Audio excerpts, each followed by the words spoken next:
Shalom Beberajá. Vamos a continuar con el ciclo de lectura y estudio de la Torá en nuestro año 5784. Continuamos con Parashat Tzav y dice así: וידבר השם אל משה לאמור, שרר אהרון בלבני לאמור זאת תורך הולך יולדיו מוקד החול המזבח העול הלילה הבוקר והאש המזבח תוקד בו. Habló Hashem a Moshe diciendo: ordena a Aarón y a sus hijos diciendo: esto es la ley de la ofrenda de elevación. Es la ofrenda de elevación que permanece sobre la llama, sobre el altar, toda la noche hasta la mañana, y el fuego del altar deberá seguir flameando sobre él mismo. Y esto es una de las cuestiones interesantes que van a decir los sabios aquí. Ordena, la palabra Zav et Aarón, Belbanai, a Aarón y a sus hijos. Y es que generalmente existen muchas misvah en la Torá, de hecho, que estamos viendo, es que no dice la palabra ordena. Sin embargo, aquí se enfatiza, aquí se le quiere dar un grado de imperativo de que tienen que hacerlo, de que deben hacerlo así, de que es una orden directa de Hashem. Y esto es un elemento interesante que nuestros sabios preguntan: ¿por qué va a ordenar este tipo de misvah en específico de la ofrenda olá?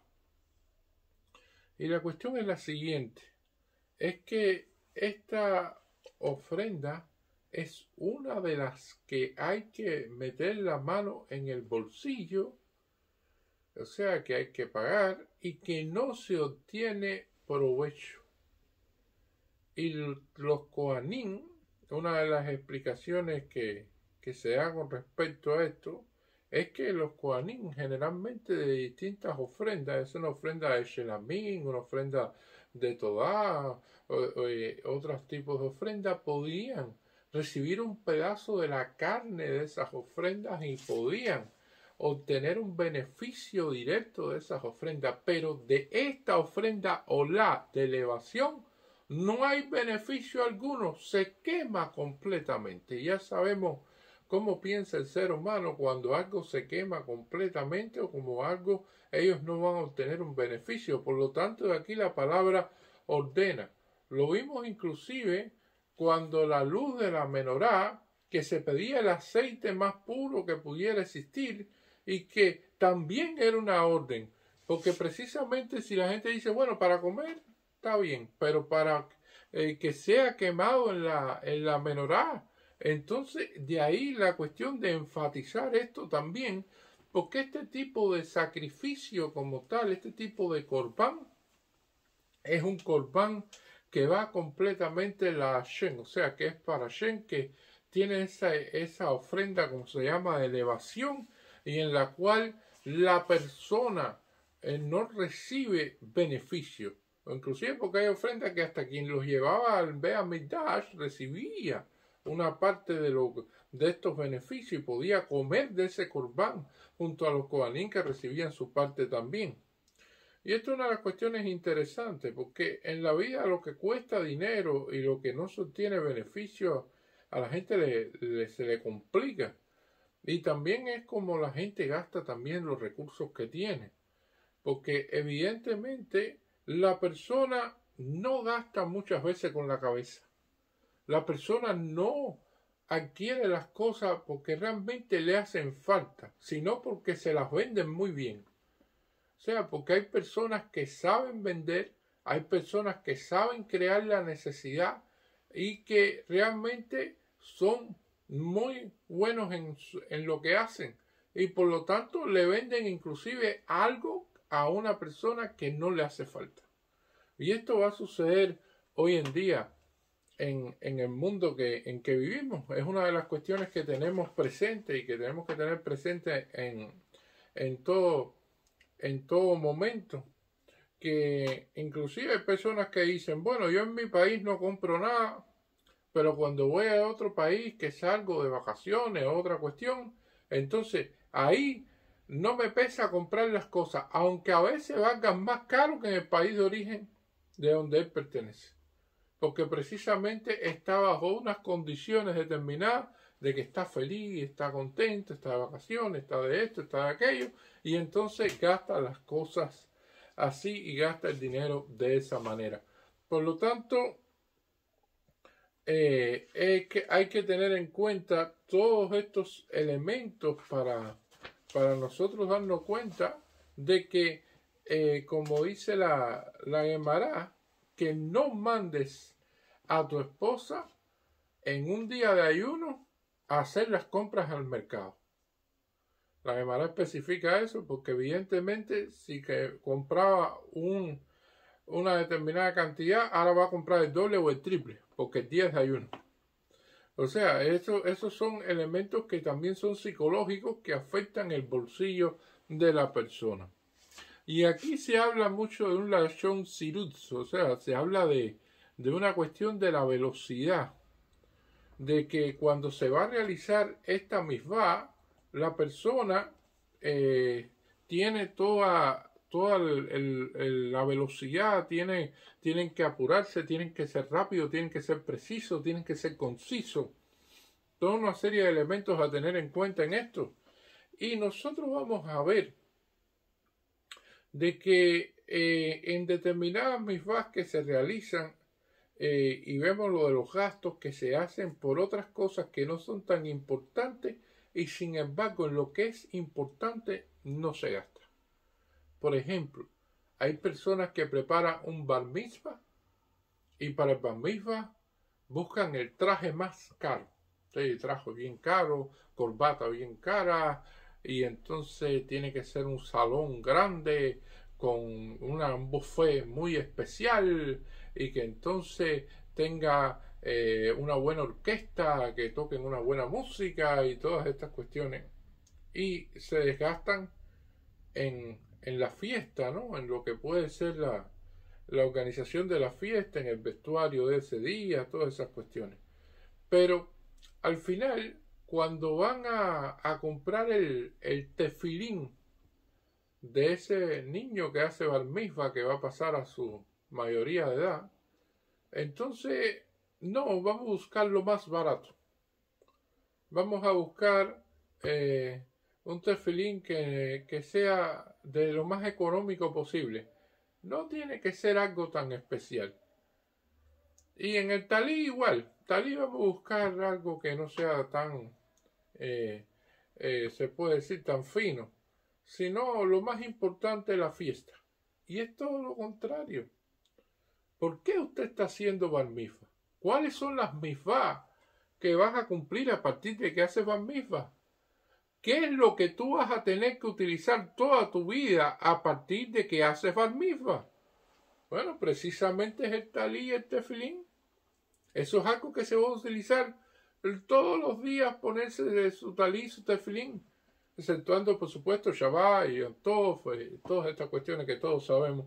Y entonces la persona gasta en todo lo demás menos en lo que sí importa y en lo que va a utilizar a diario. Eso es una de las cuestiones que nos enseña la vida, ¿no? De cómo se piensa y por qué aparece la palabra saf, ordena, y por qué se realiza esto en esta cuestión. Porque es uno de los elementos interesantes a tener en cuenta. O sea, la ofrenda de Shelamín era una ofrenda que por una parte se podía comer, igual que la ofrenda de Todá, una ofrenda de dar gracias, también se podía comer una parte, pero la ofrenda de Olá que se comía y que no se podía comer nada, que se quemaba completamente, bueno, ahí entonces la persona realmente no podía obtener un provecho material. Y esta ofrenda hay pecado por lo cual las personas debían traerla. Y hay cuestiones en las cuales, como se dice, en el pensamiento, porque la persona a lo mejor tuvo un pensamiento indebido, por ejemplo en Abodá Zará, en idolatría, Hasbashalom Barminan, y que entonces la persona, pues solamente por el pensamiento, tiene que llevar un Korban Olá. Y entonces hacía falta sirú, hacía falta velocidad.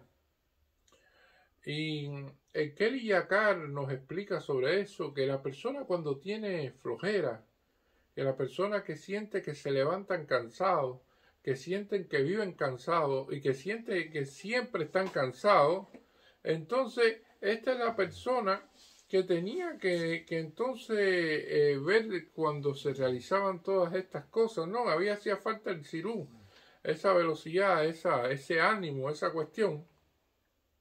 Porque estamos viendo aquí que es una ofrenda de elevación que permanece sobre la llama, sobre el altar, toda la noche hasta la mañana.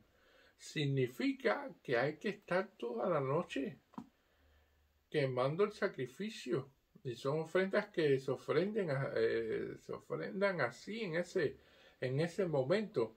Entonces, dentro de las tribus de Israel, la tribu de Leví es la tribu que más velocidad tiene en realizar las cosas y hacerlas bien. Y dentro de la tribu de Leví, por supuesto que los Kohanim son las personas que son más rápidos realizando todas estas cuestiones. Por lo tanto, es una de las cuestiones en las cuales se puede apurar a los Cohen con respecto a esto, porque saben cómo apurarse. Saben cómo realizar las cosas. Y como dice, y está escrito por nuestros sabios, en Mazzarerín que en los Mezzarín. O sea, no apures a los lentos. No apures a las personas que no saben apurarse, que siempre van lento.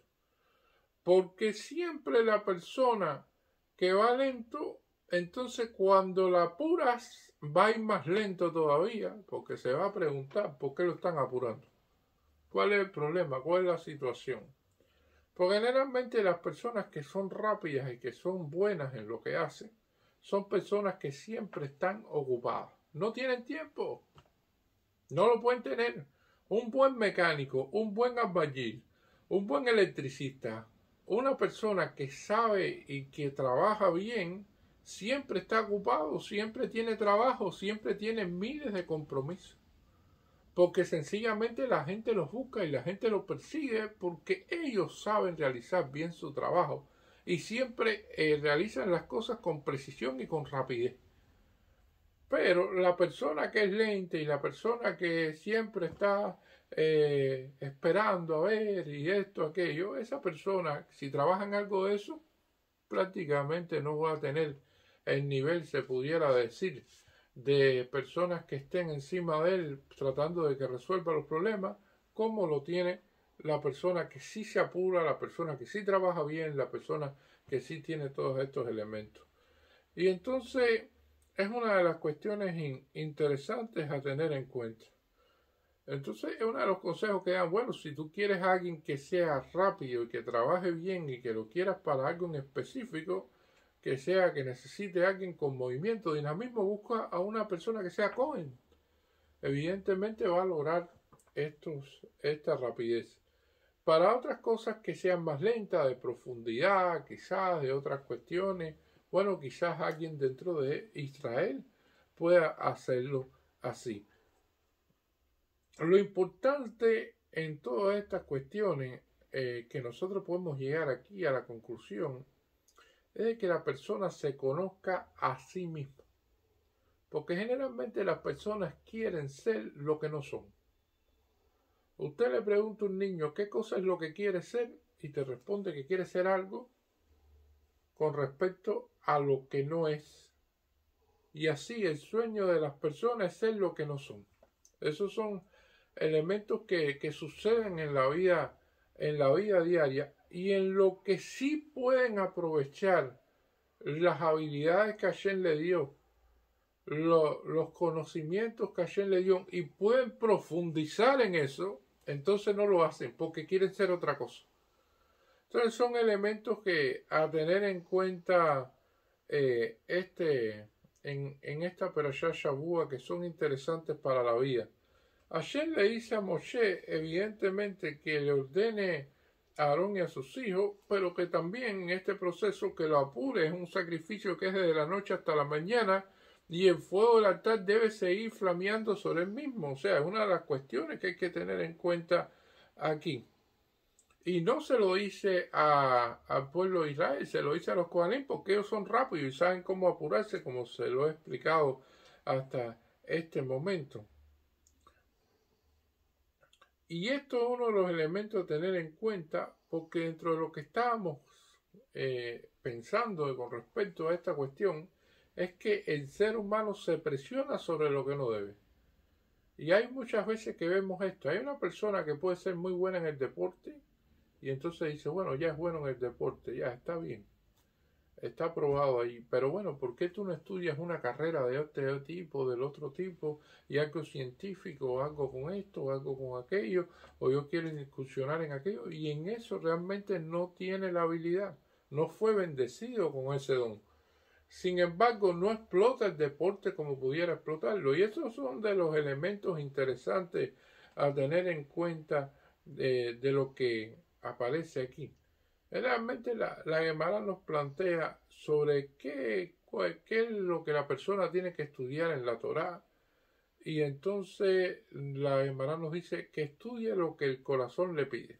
Es una de las cuestiones interesantes de tener en cuenta de que la persona se imponga. Hay personas que no pueden seguir el Daf Yomi, es muy complicado seguirlo día a día, y entonces tienen que estudiar un poquito de Berajot, empiezan así, estudian otro poquito de otra masaje de la Gemara, y así.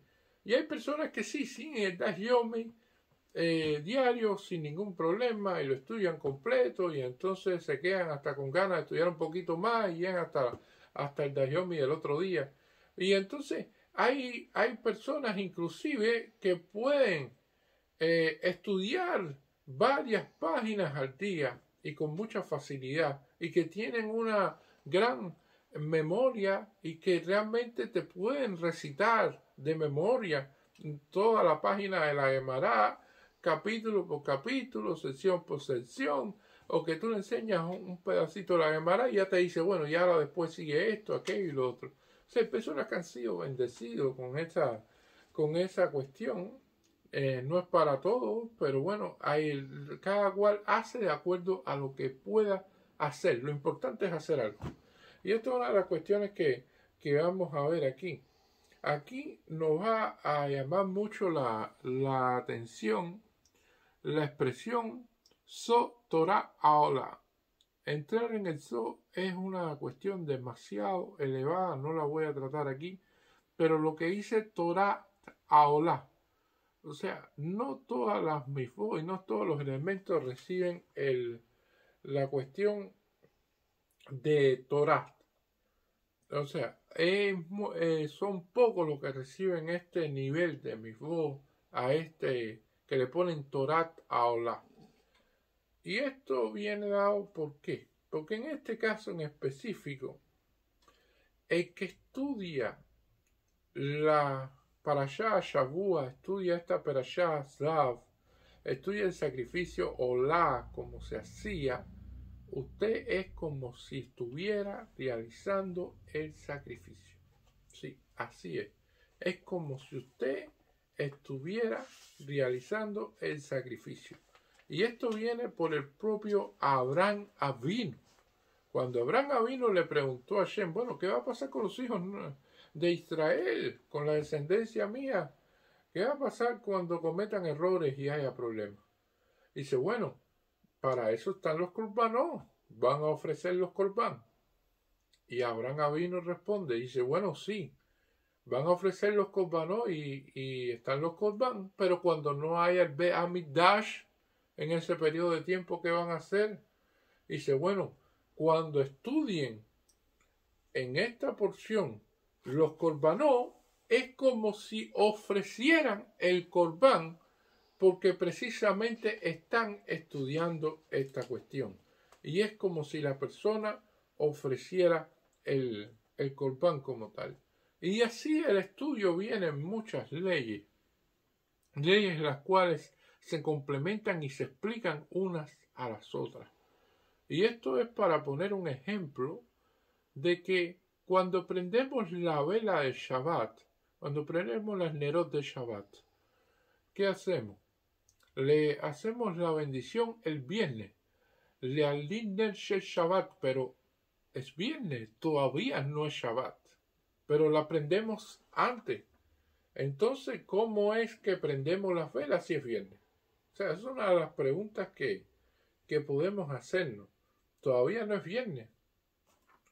¿Cómo se puede entonces decir de que prendiste la vela en Shabbat? Y entonces la Gemara explica que cuando una persona empieza un fuego y prende un fuego, el fuego es como si fuera una flecha. Y en el Tratado Baba Kama de la Gemara, vamos a ver de que si una persona empieza un fuego y el fuego se va extendiendo, Rafa Shalom Baminan se van quemando casas por ahí para allá, entonces estamos viendo de que es como si hubiera disparado una flecha que va avanzando y que la flecha la disparó la persona en la cual prendió el fuego y por lo tanto es responsable de eso. Entonces, teniendo en cuenta eso, cuando usted prende una vela el viernes, ese fuego se propaga desde el viernes y la vela sigue ardiendo y pasa el horario de que se para el viernes del Shabbat y entonces ya entra en Shabbat desde el viernes y por lo tanto es como si hubiera prendido la vela en Shabbat, porque es una extensión, es como si fuera una flecha que se disparó y sigue avanzando. Y ahí viene de que se puede prender la vela el viernes precisamente y entonces como si lo hubiera prendido en Shabbat, o sea, en esa cuestión de que se hizo para santificar el Shabbat como tal, de que pudo avanzar a través del tiempo, porque sabemos que en Shabbat está prohibido prender cuando ya entra el Shabbat en cuestión cualquier tipo de luz o elementos de